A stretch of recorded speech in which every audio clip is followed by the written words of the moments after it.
Assalamualaikum. My name is Adibah Nadia binti Zulkifli, matrix number 267750, and I will present case 5, text for CFO, should Pfizer acquire Allergan.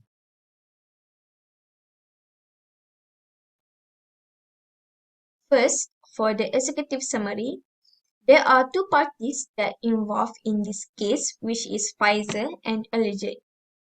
Pfizer was founded in New York in 1849, and Pfizer began in the pharmaceutical business with a candidate treatment for an intestinal illness common in that period. Pfizer business now included medication, included Viagra, the pain drug Lyrica, and Prevnar, pneumococcal vaccine.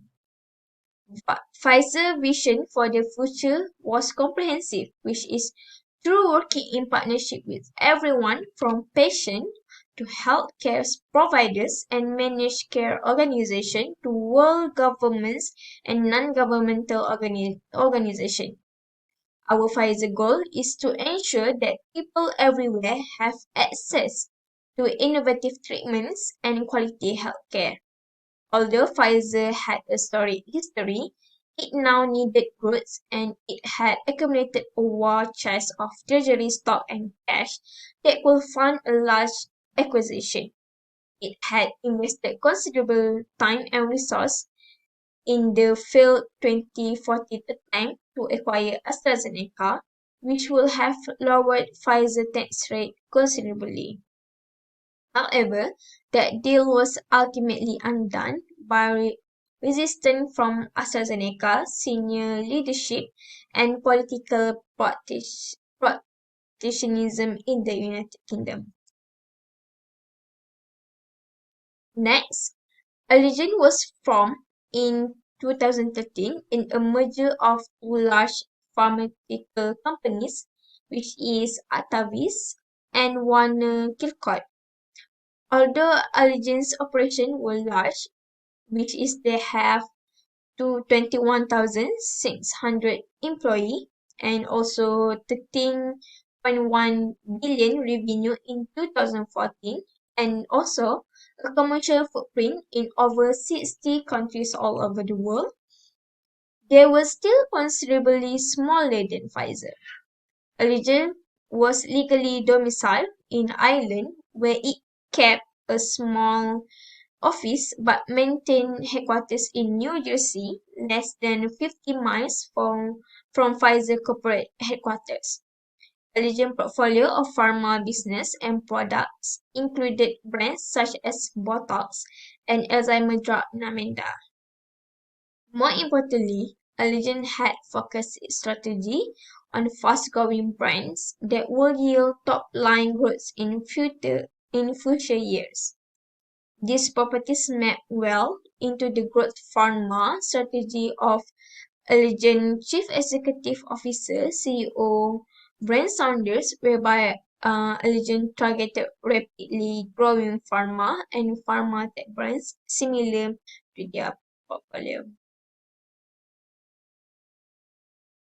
Next, I want to discuss about issue 1 in this case, which is the decision for Pfizer whether to proceed with the merger with Allergan or stop the merger.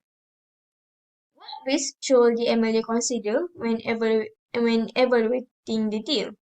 It is important that the MLA consider the following risks when he is going to make his decision, which is the deal will impact the tax collections in the US, and the US Department of Treasury could plan to alter the rules related to inversion. The United States Treasury could complain about the deals that reduce taxes in this way, known as inversion. This controversy could also delay the transaction, and a bigger danger is that the lawmakers pursue broader change in the rules so as to help American companies to compete. That means Pfizer is paying up for a fleeting benefit. The uncertainty of the context may affect tax rate and the possibility of tax evasion, integration risk after the merger, and both companies are big pharmaceutical companies and the deals involve post-merger integration risk. Allergan has over 40,000 employees and Pfizer has over 68,000 employees.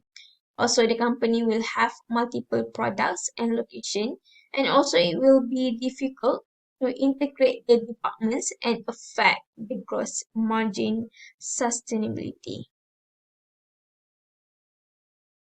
Next, issue 2 in the case, which is why does Pfizer need the merger? What is the current problem? First, they want to grab for the tax saving. Second, the company need to understand regarding tax resident, tax saving, and concept of tax planning. There are two strategies, which is tax avoidance or tax evasion, which is non-available, tax evasion or tax avoided, which is allowable. Also, claim relief. If the amount of relief is higher, the taxable income will reduce and tax will be lesser. They also have to strategize but still with the rule and regulation. Tax evasion are transactions used by a company, in our case, which is Pfizer, whereby it becomes a subsidiary of a new parent company, like Allergan, in another country for the purpose of following other beneficial tax laws. Typically are used by US companies to move to lower tax domicile. Technically, all the company could make any evasion, but the long-term goals of public company are different than private companies. While both seek to increase shareholder value, private company owners must be mainly interested of profit repatriation and potential business exit strategies. These problems are not as important to public companies that can exist in perpetuity. Even if a transaction is structured in a way to gain cash overseas, that cash will eventually be affected to taxes when it is repatriated to US owner. If an exit strategy involves liquidating distribution or a sale to another company, those gains will still be affected to US taxes in the majority of cases. And last issue in this case, which is if they want to proceed, is Allergan fit with the purpose of Pfizer to plan the merger? We have to know that Ireland is considered as low tax country while US is high tax country.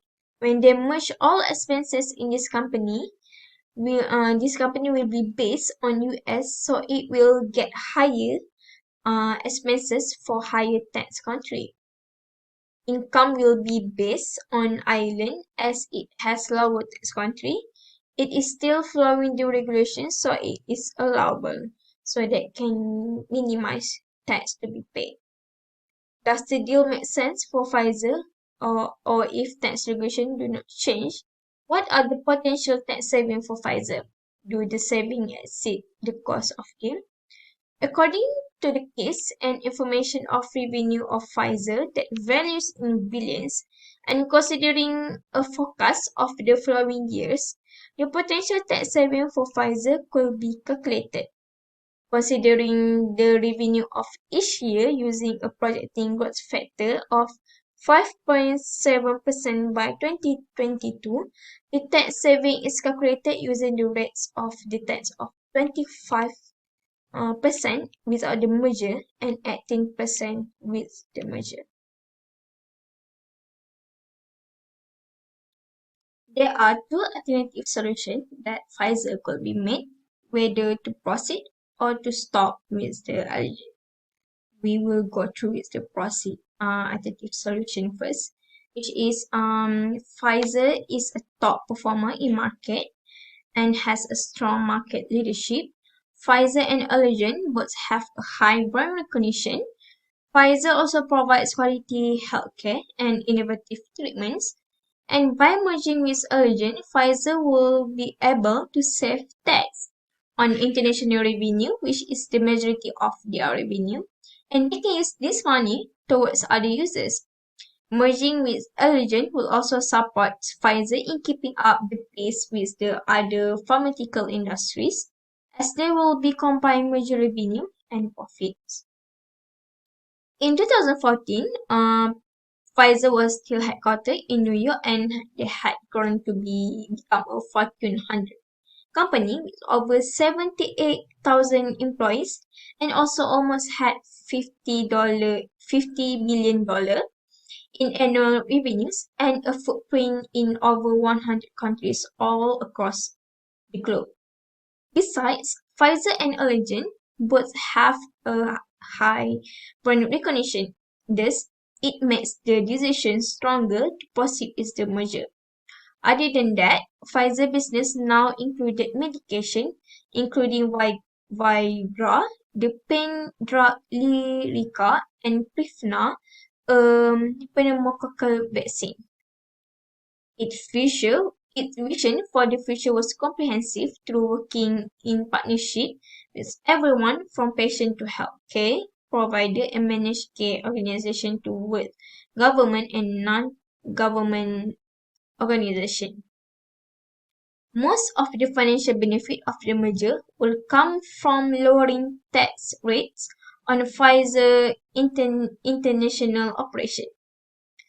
This is due to recollecting its tax residents to Ireland. Pfizer worldwide tax rate was estimated to drop from 25% to 18% in the first year alone. Pfizer will also obtain all Allergan futures revenue and profits. The combined revenues and profits of the merged company were expected to total $68 billion and $21 billion respectively. Thus, the merger will help Pfizer keep up with the large players in the pharmaceutical and biotech industry.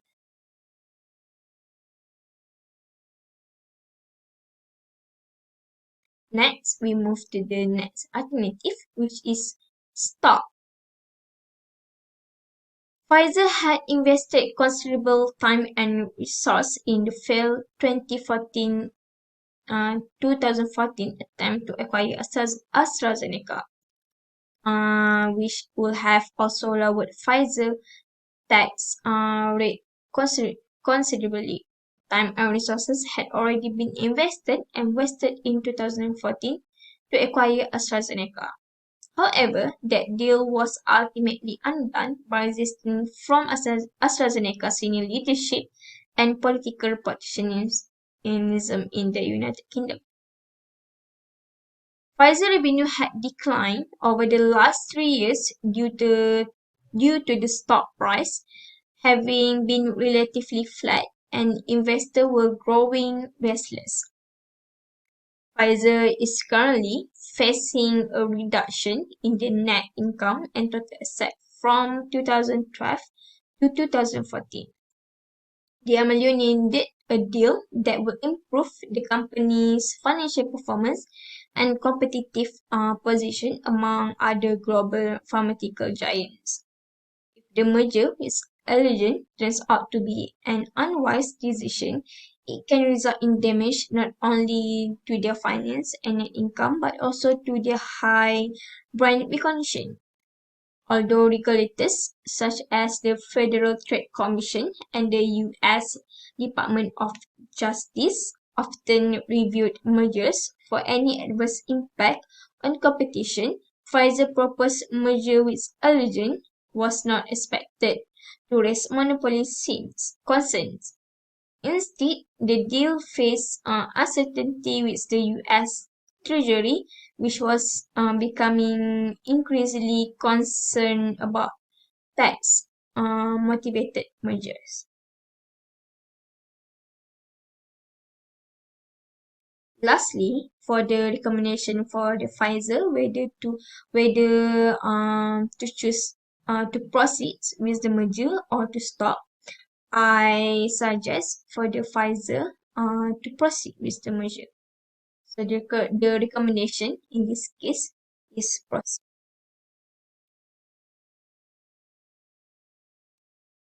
First, why Pfizer must proceed with the merger?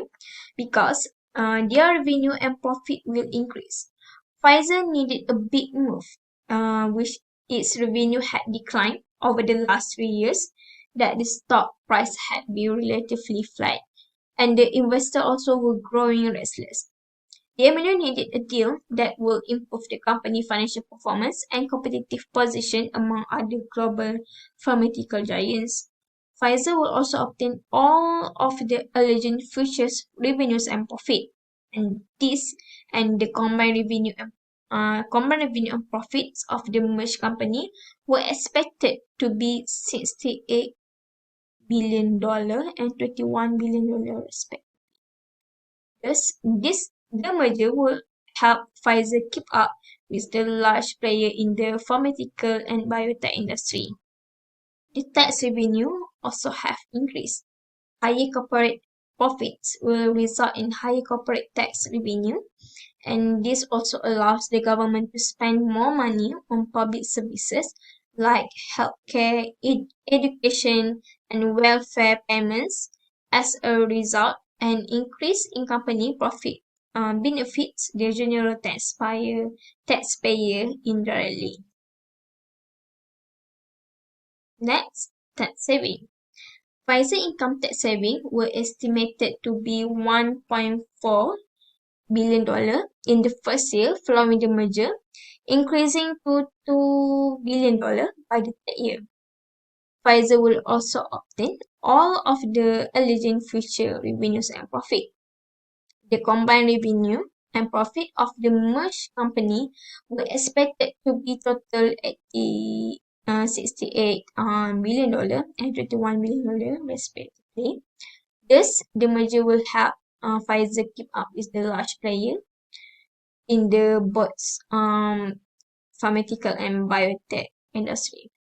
Last, the tax saving will also greatly reduce costs to repatriate the $74 billion in overseas cash holdings that Pfizer had accumulated.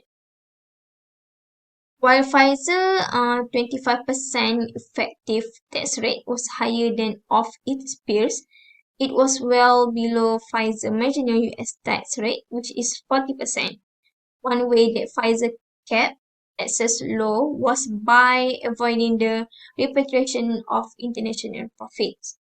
However, if its tax residency were moved to Ireland, Pfizer will pay 12.5% instead of 40% to repatriate this fund, potentially freeing up cash for other users. Tax planning also instills the financially habit of putting aside a portion of your income for investment that will help you save taxes and protect your finances in the long run. One of the advantages of tax planning is that you can deduct a variety of essential long-term purchases. In the Income Tax Act, for an example, there are tax breaks for interest paid on home loan, an education loan, and a saving account. Furthermore, if you live a rented home but do not receive house rent allowance, you may eligible for a deduction for your house. That's one example for the tax saving. Last but not least, lock holdings. One commonly used strategy to temporarily defer US taxation on profit was through what was known as transfer pricing on the sale of goods or services between, for example, US parent and its foreign subsidiary. Transfer pricing balance differing jurisdictions jurisdictional requirements by moving a portion of a firm operation into a foreign jurisdiction so that the subsidiary could charge the US parent for purchases of goods or services. Although transfer pricing often requires substantive operational changes, for an example, opening an office or increasing headcount in foreign jurisdiction will also enable the company to shift profits to the lower tax foreign subsidiary by having more income in the foreign country and more expenses in the United States. However, one consequence of this type of tax planning strategy was that profits become locked into the low tax country. They will be subject to higher US taxes if they were repatriated to the United States. In Pfizer case, the stockpile of foreign held profits total up to $74 billion. Trades and investors may lock in profit for a variety of reasons, but the most common is to reduce the risk. Long-term investors may choose to lock in profit in order to maintain portfolio balance. To maintain an ideal portfolio allocation that minimizes risk and maximizes profits, the investor may lock in profit for a portion of the outperforming fund and redistribute the proceeds among the other four funds.